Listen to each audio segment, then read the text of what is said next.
Hello dear students, the topic for today's lecture is design period. What is design period?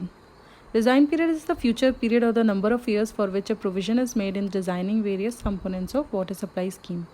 It means जो भी हमारी water supply system है उसमें जो भी various components हैं उन components को हम कितने number of years के लिए design करते हैं उस period को design period कहते हैं. फॉर एग्ज़ाम्पल सपोज़ हमारा जो वाटर सप्लाई सिस्टम है उसका डिज़ाइन पीरियड है 10 ईयर्स. तो इट मीन्स 10 ईयर्स तक उसके जो भी कंपोनेंट्स है वो अपना फंक्शन प्रॉपरली सर्व करेंगे विदाउट एनी मेजर प्रॉब्लम. जो डिज़ाइन पीरियड होता है that should neither be much long और मच शॉर्ट.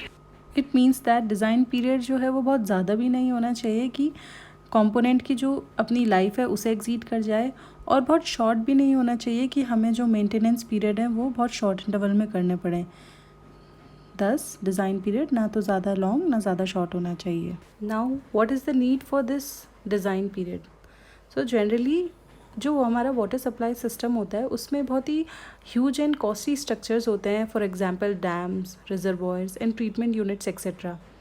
अब इन इतनी बड़ी ट्रीटमेंट यूनिट्स को या फिर बड़े स्ट्रक्चर्स को बहुत ही शॉर्ट टाइम पीरियड में रिप्लेस करना या फिर उनकी कैपेसिटी को बढ़ाना बहुत ज़्यादा पॉसिबल टास्क नहीं हो पाता है, because it involves huge cost and also it involves disturbance to the public.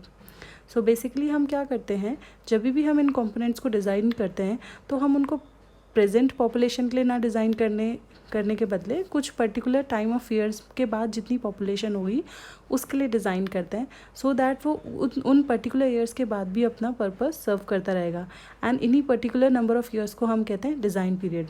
For example अगर आपका प्रेजेंट पॉपुलेशन टाउन का है 1 लाख और उसके लिए जो वाटर टैंक रिक्वायर्ड है उसकी कैपेसिटी है 1000 litres, and after 10 years population बढ़ के हो जाएगी 3 लाख और उसके लिए जो हमारी कैपेसिटी रिक्वायर्ड होगी वो हो जाएगी आपकी 3000 लीटर्स.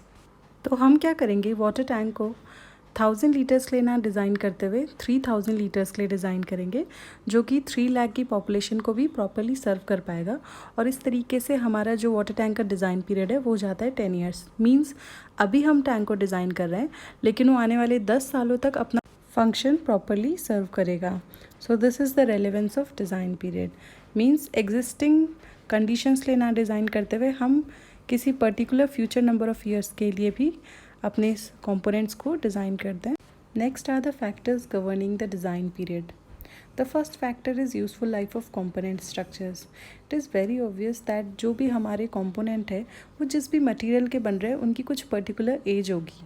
फॉर एग्जांपल अगर हमारे जो पाइप्स हैं वो आपके कंक्रीट के हैं या फिर स्टील के हैं या फिर कास्ट आयरन के हैं, इन सभी मटेरियल की अपनी कुछ पर्टिकुलर एज होती है. तो design period should not exceed this age of these particular materials, because obviously अगर डिज़ाइन पीरियड को हम उनके एज से ज़्यादा रखते हैं तो डिज़ाइन पीरियड में वो अपना पर्पस सर्व नहीं कर पाएंगे, because they will get deteriorated और damaged after that particular time. Next is ease and difficulty that is likely to be faced in expansion. This means future में population growth की वजह से या कुछ भी development की वजह से उस particular area में जो भी changes आते हैं उन वजह से हमारा water supply system है उसमें क्या क्या difficulties आ सकती हैं उसको ध्यान में रखते हुए भी हमें अपना design period select करना होता है. Next point is the amount and availability of investment. It is very obvious that higher the investment available, higher the design period could be kept. Next is rate of interest on borrowings. अगर हमने जो भी funds बोरो किए हैं अगर उनमें rate of interest बहुत ज़्यादा है तो हमें डिज़ाइन पीरियड को थोड़ा लिमिटेड रखना पड़ता है. And the last and important factor is anticipated rate of population growth. As you know कि जो भी ये वाटर सप्लाई सिस्टम है that would be used by the common public और पॉपुलेशन, और पॉपुलेशन जिस रेट से बढ़ रही है उस पे हमारा डिज़ाइन पीरियड डिपेंड करेगा. ऑब्वियसली अगर ये जो रेट ऑफ पॉपुलेशन का ग्रोथ है वो बहुत ज़्यादा है तो डिज़ाइन पीरियड भी हमें ज़्यादा रखना पड़ेगा, एंड अगर ये उतना ज़्यादा नहीं है तो हम डिज़ाइन पीरियड को एक स्मॉलर वैल्यू को भी रख सकते हैं. The design period of various components of water supply project is as follows. First the water treatment units, they are design for maximum daily demand and the design period is 15 years. Water treatment units जितनी भी रहेंगी उनको हम 15 years के design period के लिए generally design करेंगे, और जो डिस्चार्ज होगा जिसके लिए हम डिज़ाइन करेंगे वो होता है आपका maximum daily demand. Maximum daily demand we have studied in the last video. This is equal to almost 1.8 of average daily demand or per capita demand. Next is main supply pipes, means जो भी आपका supply है, supply system, उसमें जो main pipes हैं they will be design for a period of 30 years and they are design for maximum daily demand.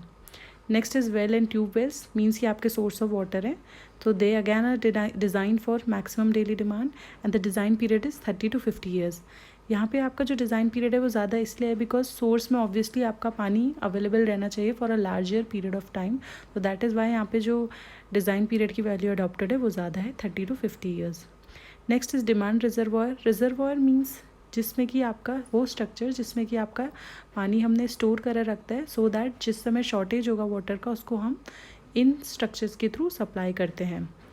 So they are designed for average annual demand, means per capita demand, and the design period is 50 years. Last one is distribution system, means the system जिसके through पानी distribute होता है various localities में. So it is designed for a design period of 30 years and it is designed for a discharge of maximum hourly demand और coincident draft. इन दोनों में जो बिगर value होगी जनरली उसके लिए हम डिस्ट्रीब्यूशन सिस्टम को डिज़ाइन करते हैं. Now maximum hourly demand means हमने लास्ट लेक्चर में पढ़ा था, it is equals to 1.5 of maximum daily demand and 2.7 times of maximum average daily demand. And ये जो कोइंसिडेंट ड्राफ्ट है this is generally equals to average daily demand plus fire demand. Means जो हमारी per capita demand है means average daily demand plus fire demand अगर हम करते हैं तो वो हमारा आता है कोइंसिडेंट ड्राफ्ट. सो मैक्सिमम वाली डिमांड एंड कोइंसिडेंट ड्राफ्ट में जो भी लार्जर वैल्यू होगी उसके लिए हमारा डिस्ट्रीब्यूशन सिस्टम डिज़ाइन होता है. Now what is this fire demand? Basically fire demand आपका होता है वो अमाउंट ऑफ वाटर जो कि रिक्वायर्ड होगा किसी भी लोकेलिटी में अगर फायर ब्रेकआउट हो रही है उसको एक्सटिंग्विश करने के लिए. It is generally determined by following 4 formulas which are as follows: National Board formula, Freeman's formula, Quisling formula and Buston's formula.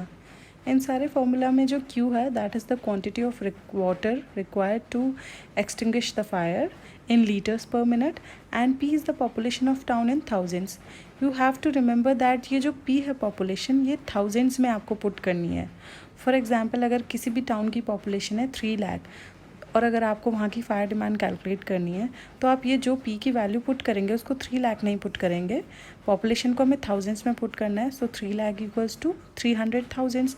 So P की वैल्यू हम 300 पुट करेंगे. अगर आप 3 लाख पुट करते हैं so answer would be wrong. So you have to put the population in 1000 and you will get the quantity of water in litres per minute. This was all for design period. Hope you all understood the topic. Thank you.